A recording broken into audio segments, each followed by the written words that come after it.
High friends, good morning. Welcome back to my channel. कसे आहात सर्वजण? होप सो मस्त आणि स्वस्त असाल.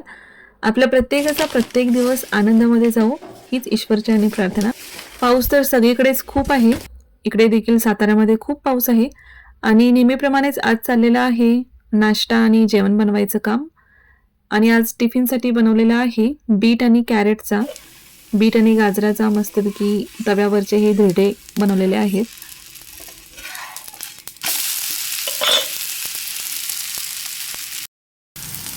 यामध्ये ना बीट, गाजर, आपलं गव्हाचं पीठ थोडंसं जास्त घातलेलं आहे, तांदळाचं पीठ, रवा आणि बेसन सगळं मिक्स करून मी थोडासा गरम मसाला, मीठ घातलं होतं कारण मला असं जास्त स्पायसी वगैरे नको होतं.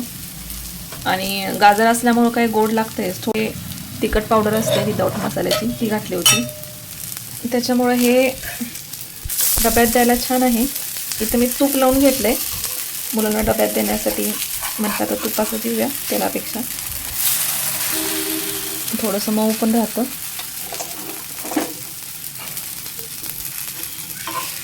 तसंही बीटचा ज्यूस केला तर खाल्ला जात नाही मुलांकडून, त्याच्यामुळं हे असे काहीतरी पदार्थ बनवायचे जेणेकरून ते बीट, कॅरेट सगळं त्यांच्या पोटात गेलं पाहिजे. तयार होतोय वारीसाठी. थांब मी तयार करते. आज श्रेणीच्या स्कूलमध्ये आषाढी एकादशीचा सोहळा उत्सव साजरा करण्यात येणार होता, त्याच्यामुळं त्याला मी असे हे तयार करत होते आणि तो अजिबात या गोष्टीसाठी रेडी नव्हता. खूप तयार करताना तो किरकिर करतो. म्हणजे मी बऱ्याच जणांकडून ऐकलं आहे की मुली जितक्या व्यवस्थित आपल्याकडून मेकअप वगैरे सगळं तयार करून घेतात, पण मुलं या गोष्टीसाठी अजिबात तयार होत नाही. इथे मी त्याला लाडे समजावत 10 मिनिटांमध्ये साधंसं असं तयार केलं आणि तो तयार देखील झाला.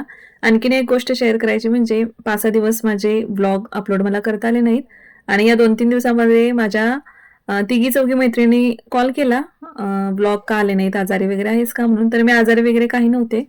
माझे आई-वडील आले होते जवळ-जवळ 10 वर्षांनी माझ्याकडे साताऱ्यामध्ये आणि मी त्यांच्यासोबतच वेळ घालवला हे 4-5 दिवस. कारण मग ते आलेत आणि आपण व्लॉग एडिट करायचा. कारण व्लॉग एडिट करण्यासाठी दिवसातले जवळ-जवळ 3 तास तरी घालवावे लागतात. त्याच्यामुळे मला ते काही बरोबर वाटलं नाही. कारण ते आपल्याकडे आलं तर आपण व्यवस्थित आपण त्यांना वेळ दिला पाहिजे. म्हणून मी त्यांना आई-वडिलांसाठी मी तेवढा वेळ काढला 4-5 दिवस.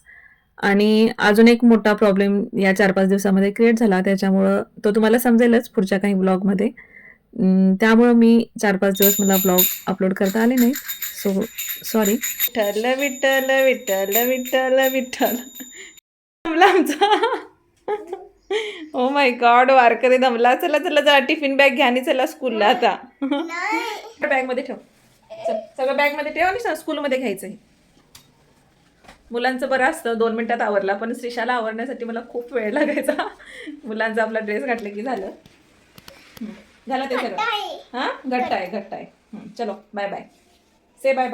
कोणत्या तरी कार्यक्रमासाठी 10 मिनिटांमध्ये मुलग्याला आवरला आहे, याचा आनंद तुम्ही माझ्या चेहऱ्यावरती बघतच होता. पण हा काही आनंद खूप वेळासाठी टिकला नाही.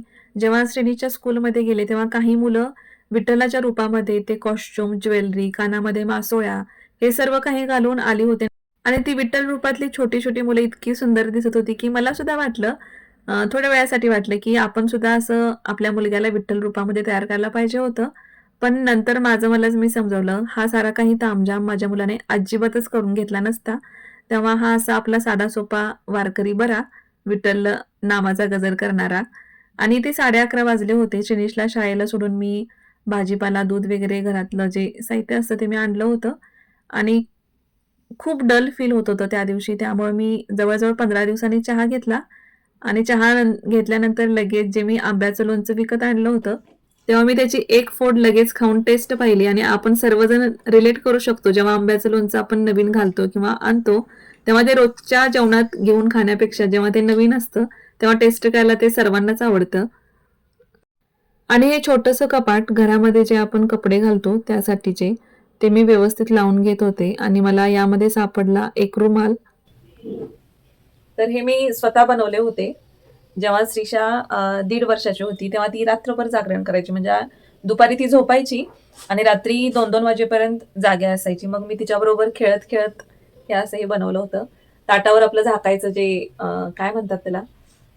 ताटावर झाकण्यासाठी जे कापड असतं ते. ही अशी YouTubeवरची डिझाइन बघून, कोरियन डिझाइन बघून मी अशी केली होती.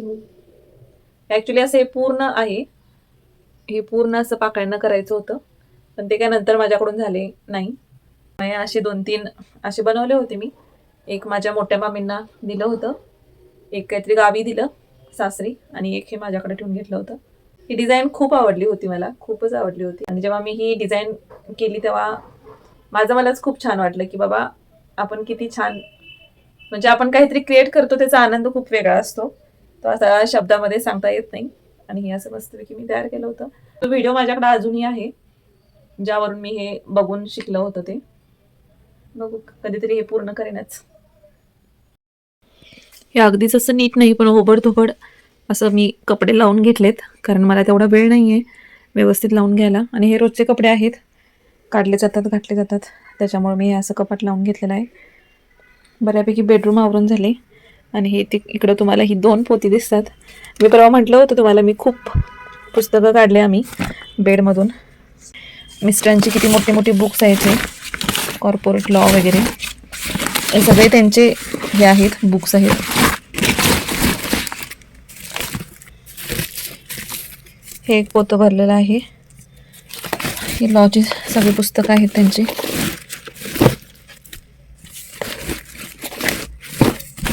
अजून भरपूर पुस्तकं होती, ती त्यांनी घेऊन गेलेत ऑफिसच्या लायब्ररीमध्ये, ते ठेवतो बोलले. मग म्हटलं ठीक आहे. इथे जे मार्केटमधून भाजीपाला थोडाफार आणला होता, आणि जे ड्रायफ्रूटचे पॅकेट्स होते ते म्हटलं आता डब्यामध्ये भरून ठेवू. आणि श्रीनिश इथे माझ्या बाजूला येऊन काहीतरी बडबडत होता, पण मला थोड्या वेळाने समजलं की आपलं लक्ष त्याच्या बोलण्याकडे पण नाही आहे, आणि जे आपण काम करतो आहे त्याकडे पण आपलं अजिबात लक्ष नाही. म्हणजे खूप वेळेला असं होतं की आपल्या डोक्यात वेगळे विचार सुरू असतात, आणि आपण जे काम करतोय त्याच्याकडे आपलं अजिबात लक्ष नसतं. आणि मग एक 5-6 सेकंदांनी लक्षात येते की बापरे, आपण हे काम करतोय आणि आपलं याकडे लक्ष नव्हतं. असं बऱ्याच वेळेला माझ्या बाबतीत घडलेलं आहे. इथे मी जी शेवग्याची शेंग आहे ती डब्यामध्ये कट करून भरून ठेवत आहे, कारण खूप वेळा ती शेंग तशीच फ्रीजमध्ये ठेवून दिली तर ती लगेच खराब होते, सुकून जाते. त्याच्यामुळं व्यवस्थित धुवून अशी कट करून आपण हवाबंद डब्यामध्ये ती पॅक करून ठेवली फ्रीजमध्ये, तर ती खूप दिवसांसाठी टिकते. फळभाज्या तर कशाबशा आठवडाभर व्यवस्थित राहतात, पण पालेभाज्या अजिबात राहत नाहीत. आणि जर आपण पिशवीमध्ये घालून ठेवल्या न निवडता तर त्या अजिबातच 2 दिवसाच्या पुढे टिकत नाहीत. तेव्हा हे जे आपल्याकडे असे डबे असतात प्लास्टिकचे, त्याच्यामध्ये आपण त्या स्टोअर करून ठेवू शकतो. ज्या काही आपल्या पालेभाज्या असतात त्या व्यवस्थित स्वच्छ निवडून आपल्या प्लास्टिक कंटेनरमध्ये, डब्यामध्ये एखादा टिश्यू पेपर घालून जर त्या पॅक केल्या आणि फ्रीजमध्ये ठेवल्या तर खूप दिवसांसाठी त्या छान राहतात. जरी आपल्याकडे टिश्यू पेपर नसला तरी चालतो, त्याचा काही फरक पडत नाही. म्हणजे मी अगोदर 1 वर्षापूर्वी हे डबे वगैरे मी काय यूज करायचे नाही, कारण फ्रीज छोटा असल्यामुळं मला वाटायचं की ते प्रत्येक गोष्टीसाठी डबा यूज करणं मग जागा वगैरे होणार नाही. पण मी या 1 वर्षापासून हे जे माझ्याकडं गोल पसरट डबे होते त्यांचा मी वापर करत आहे. आणि असं डब्यामध्ये पालेभाज्या स्टोअर करून ठेवण्याचा खरंच खूप छान मला एक्सपिरियन्स आला. मला अजून भरपूर स्टोरेजसाठीचे टिफिन घ्यायचे आहेत. बघू आता कधी घेणं होतं ते, कारण मला खूप घरामध्ये अडचण करायची नाही आहे. आणि फ्रीजमध्ये सुद्धा कोथिंबीर, कढीपत्ता, मिरच्या या डब्यामध्ये पॅक करून ठेवला तर फ्रीजमध्ये सुद्धा त्या खूप छान व्यवस्थित खूप दिवसांसाठी राहतात. तुम्ही सुद्धा हे असं करून बघा. जर तुम्ही पिशव्यांमध्ये स्टोअर करून ठेवत असेल तर ते एका दुसऱ्या डब्यामध्ये स्टोअर करून ठेवा फ्रीजला, आणि तुमचा नक्की अनुभव माझ्याशी शेअर करा. आणि ही जी तुमच्यासमोर कोथिंबीर अशी दिसत आहे आणि जो कढीपत्ता दिसत आहे तो सुद्धा मी 5 दिवसापूर्वी स्टोअर करून ठेवला होता. कढीपत्ता स्वच्छ धुवून फडक्याने पुसून असा डब्यामध्ये स्टोअर करून फ्रीजला ही दोन्ही डबे ठेवून दिले होते. आणि तुम्ही बघू शकता 5 दिवसानंतर खूप चांगल्या अवस्थेमध्ये हे दोन्ही पण आहेत. सो तुम्ही सुद्धा आजपासून हे नक्की ट्राय करून बघा. अशा प्लास्टिकच्या टिफिनमध्ये, कंटेनरमध्ये भाजी नक्की स्टोअर करा. ही एकादशी दिवशीची सकाळ आहे. इथे मी डेकोरेशनसाठी शॉर्ट्स व्हिडिओ बनवण्यासाठी असं हे फुलांचं सुंदर डेकोरेशन करून विठ्ठल रुक्मिणीची पूजा केली होती. आणि देवाऱ्यामध्ये सुद्धा माझ्याकडे अजून एक मूर्ती आहे छोटीशी विठ्ठल रुक्माईची, तिथे सुद्धा मी व्यवस्थित गणपतीचे अगोदर पूजन करून तिथे सुद्धा विठ्ठल रुक्माई पूजली होती. आणि हे इथे सुद्धा मस्तपैकी डेकोरेशन करून मी हे सगळा तामझाम केला होता, कारण मला खूप आवडतं या गोष्टी डेकोरेशन वगैरे करायला. आई वडील शनिवारी आले होते, रविवारी एकादशी होती तेव्हा त्यांच्यासोबतच एकादशी छान साजरी केली. त्यांना मला विठ्ठल रुक्माईच्या मंदिरामध्ये घेऊन जायचं होतं, पण पाऊस इतका होता त्या दिवशी, खूप पाऊस होता, त्यामुळे सगळेच प्लॅन कॅन्सल झाले आणि एकादशी घरीच साजरी केली. सकाळी असे मस्तपैकी शाबूवरीचे धिरडे केले होते, खूप छान आणि टेस्टी झाले होते. मी रेसिपी केव्हा तरी नक्की शेअर करेन. आणि दुपारी अशी खिचडी केली होती, तेव्हा आई वडिलांच्या सोबत खूप छान एकादशी साजरी झाली. चला तर मग फ्रेंड्स, आजचा ब्लॉग कसा वाटला हे कॉमेंट थ्रू नक्की सांगा. तुमच्या कॉमेंट्सने खूप सारं मोटिवेशन मिळतं, तेव्हा नक्की कॉमेंट करा. आणि जर कोणी आपल्या चॅनलवरती नवीन असेल तर सबस्क्राईब करायला विसरू नका. थँक्यू.